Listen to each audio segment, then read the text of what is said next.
With the heart of a savage, see the mic and I grab it. Big C rock, the ego is landed. Goofy move, dedication too. I'm back full-fledged, I'ma do what I do. I was jammed up and set down in Baja. Extradited, soy navaja. Cut you, or combust you. That's how I'm coming with the game to snuff you. I'm chief down in this concrete jungle. You can get got, it's hard to cookie crumble. The psyche of the villain so sexy, might say kill him. In these Cortez Nikes, gotta get mine. Yeah, that's regardless. No fly zone for all you orders. Straight up, I be creeping dolo. Share man, slim, you know the mugshot photo. Música asesina. Inside, a sinister mind. Inside, a sinister mind. Inside, a sinister mind. You are now tuned in to a sinister mind. Inside, a sinister mind. Inside, a sinister mind. Inside, a sinister mind. You are now tuned in to a sinister mind.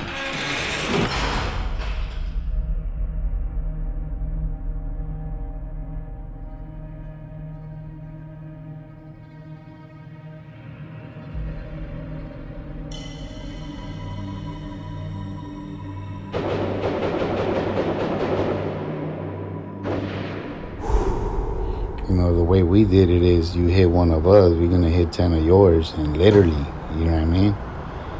Fucking, it's like a rotating door. I'm coming in, the next two homies going out, and when they get back, the other homies is ready to go. It's just the dead and harpies way, you know what I mean? When any homie passes, when any homie gets killed, it's something major. No man is above another man in the big scheme of things. But this one individual was a figurehead in the movement that we were pushing. Honestly, can't remember where I was at when Shorty passed, but that was a big blow, you know what I mean? A good homie. I mean, I can remember my first funeral at Santa Ynez. I want to say it was Grimpy, rest in peace, Danny, and Little Duke. I remember walking up to the caskets and just, you know, taking a peek. Shit.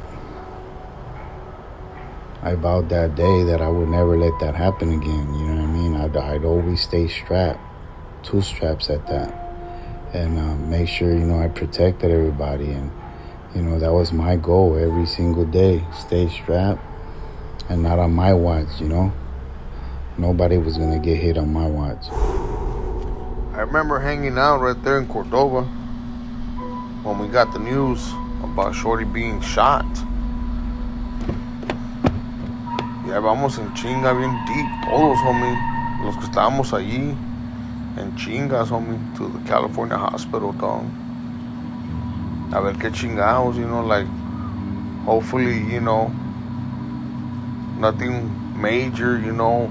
We didn't know, like, we just heard he had got shot, but it's like we didn't know how critical the situation was gonna be, man.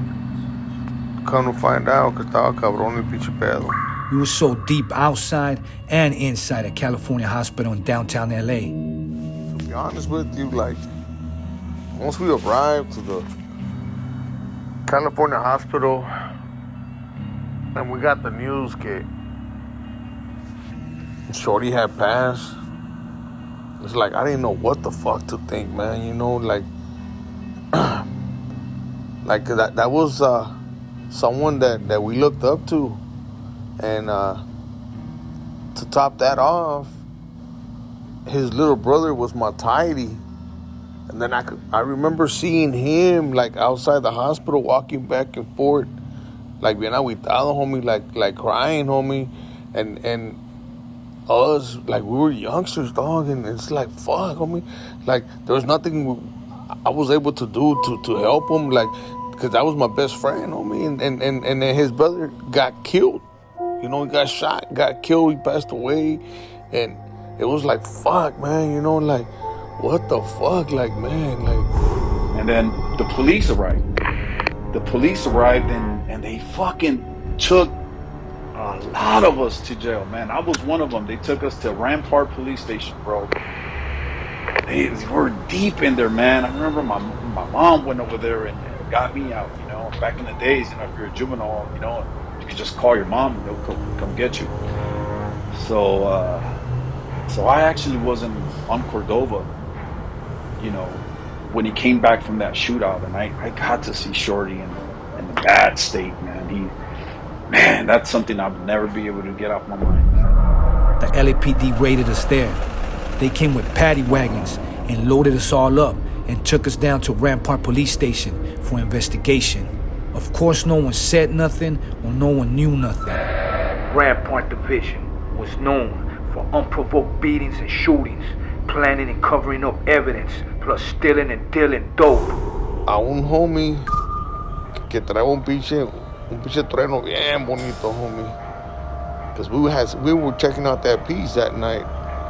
It was a really nice fucking revolver. Pues ese homie lo agarraron y lo tenían allí esposado y todo. And ya con el gold sergeant or somebody from a higher ranking, not just a regular Huda, they went to go talk to the homie. And like they asked that homie, like, hey man, where'd you get this from?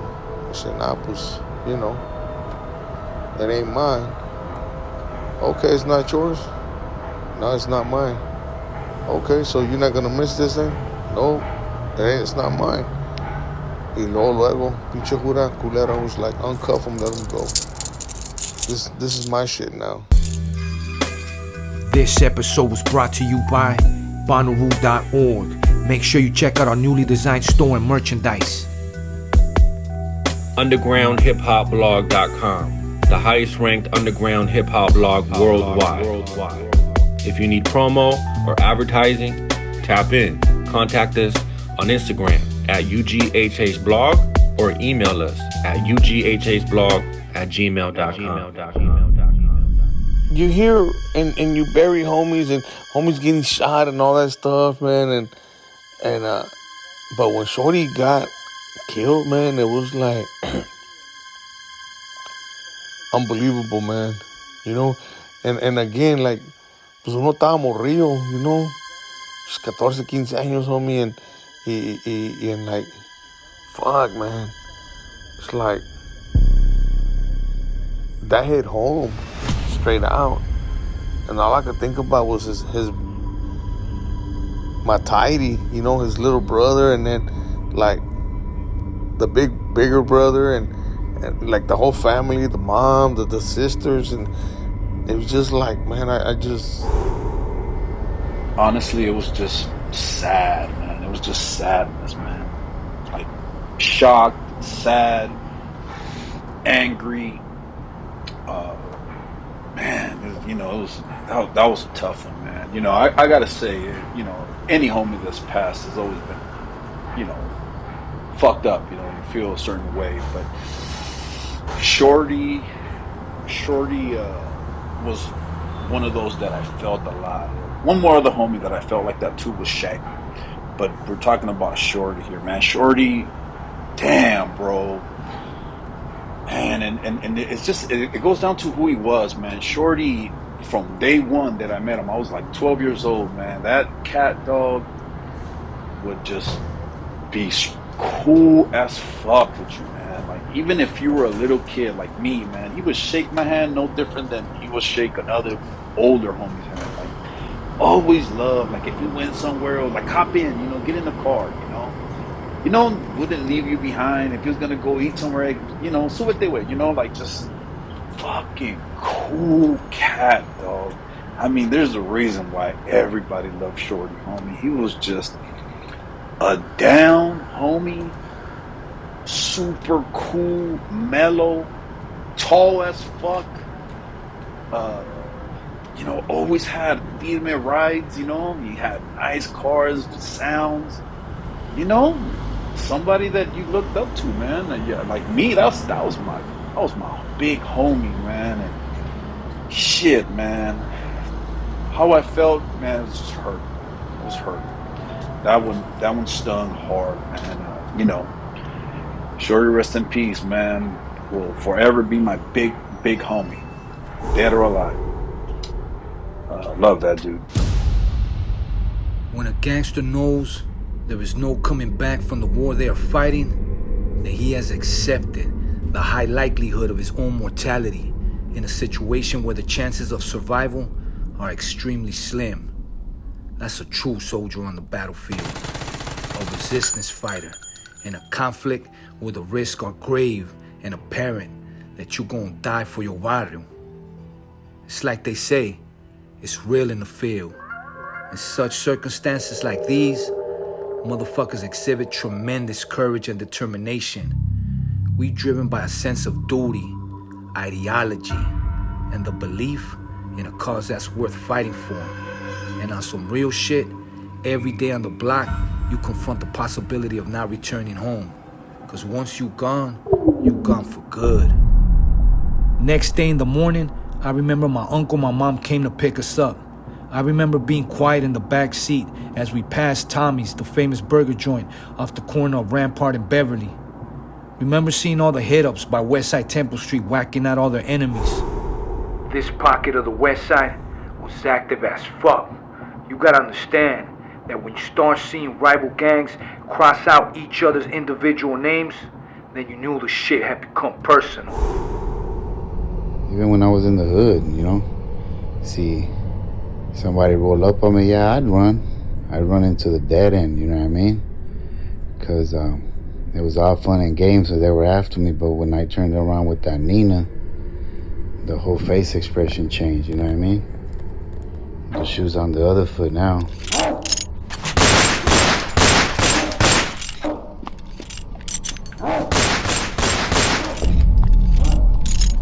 It was like going on a family trip, homie. And you start in one area, y le das la pinche vuelta a la manzana, homie, and hit everybody through there because catch somebody slipping, we all used to jump out, homie, and órale, catch the blues, homie, this is what it is. Y aquí estamos, y fuga, y agarrar corte parejo. You know, it's just, that's what it was, homie, running with the hood, dog.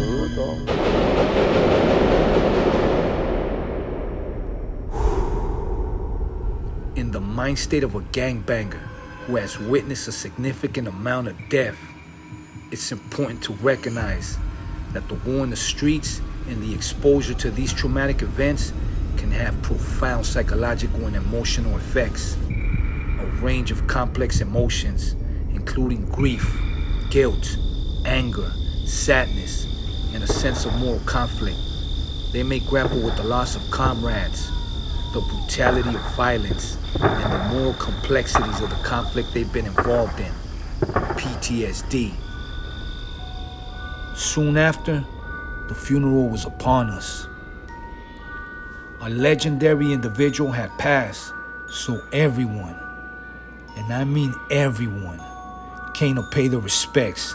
Till this day, if you go online, you can find pictures from this burial that took place at the Rosedale Cemetery in the hood off of Washington and Normandy. Like I said, homies I never seen or ever met were in attendance. Un chingo de veteranos que no conocía estaban llegando.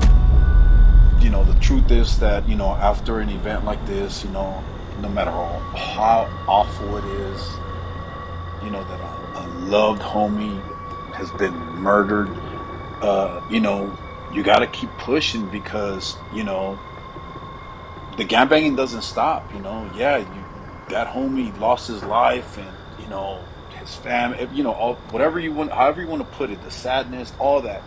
But the following, you know, day or weekend or whatever, we're getting shot again, you know. Motherfuckers are still coming, you know, and we have to do the same to them. So, you know, the truth is that you kind of gotta keep going forward, you know, and you know, not to say that you forget about the homies, never that, but you just gotta keep moving forward, you know. I don't even know if it's a strength. It's more like just a survival thing, you know. Shit, because right after that homie passes, a lot more homies were passing, you know, and it's never stopped. Never stopped.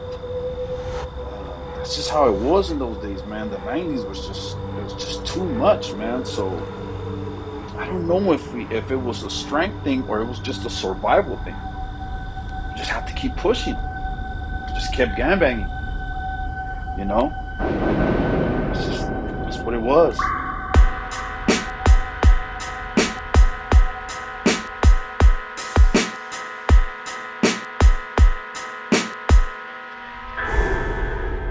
I didn't know what the fuck to think, man. It was like something that I guess I could say that I was like in a state of denial, homie. Like that's where I can leave it at. It's sad to say, but it's fuel. It fuels the fire, you know what I mean? You know, you gotta go twice as hard. You gotta go harder. You gotta go more often, you know? Stay 9 steps ahead of them. At this cemetery, there was a lot of dudes from Westside Playboys also buried there. I know because we would run into them when we would go visit the other homies. They weren't the only ones. I'm sure that whoever's listening to this podcast right now that's from the area got a couple of their loved ones buried right there also.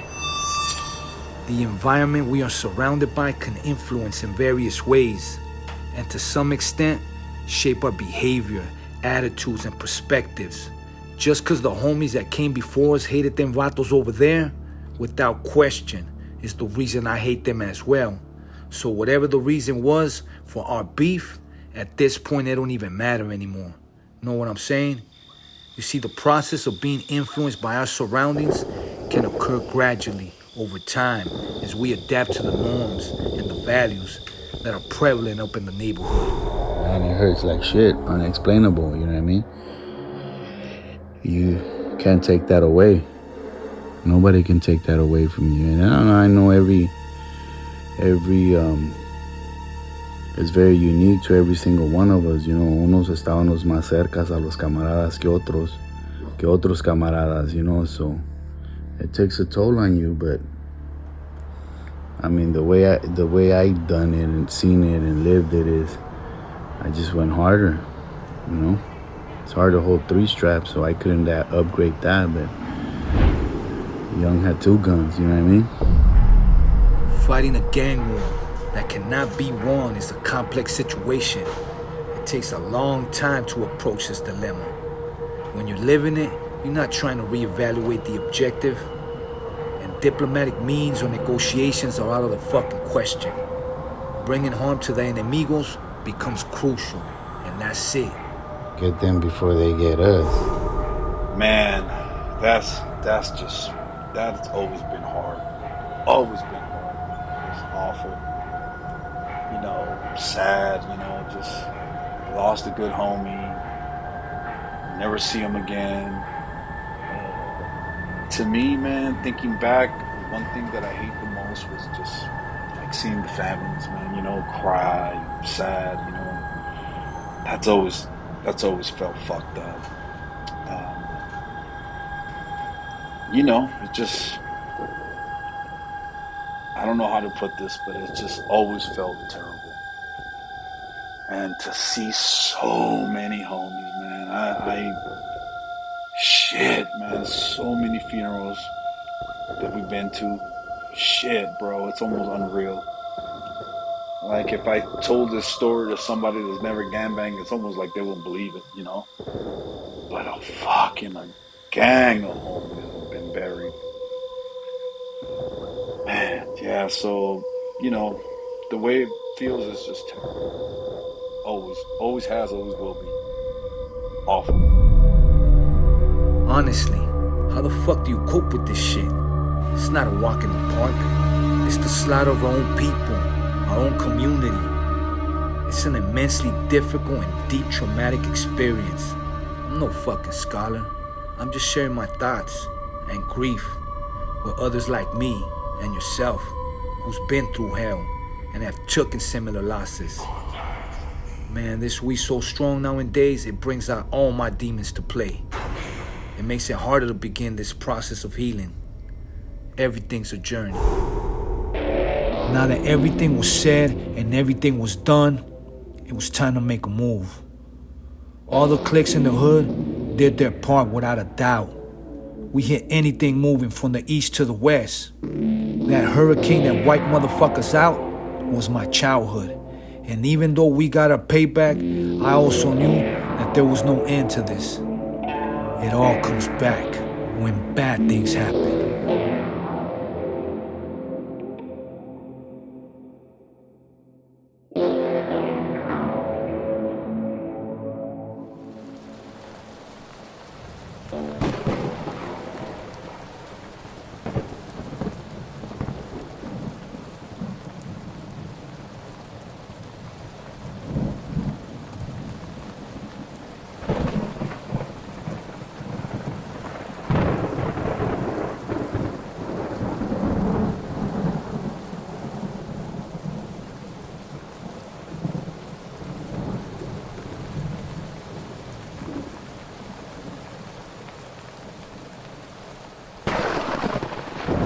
This wasn't the last funeral I attended.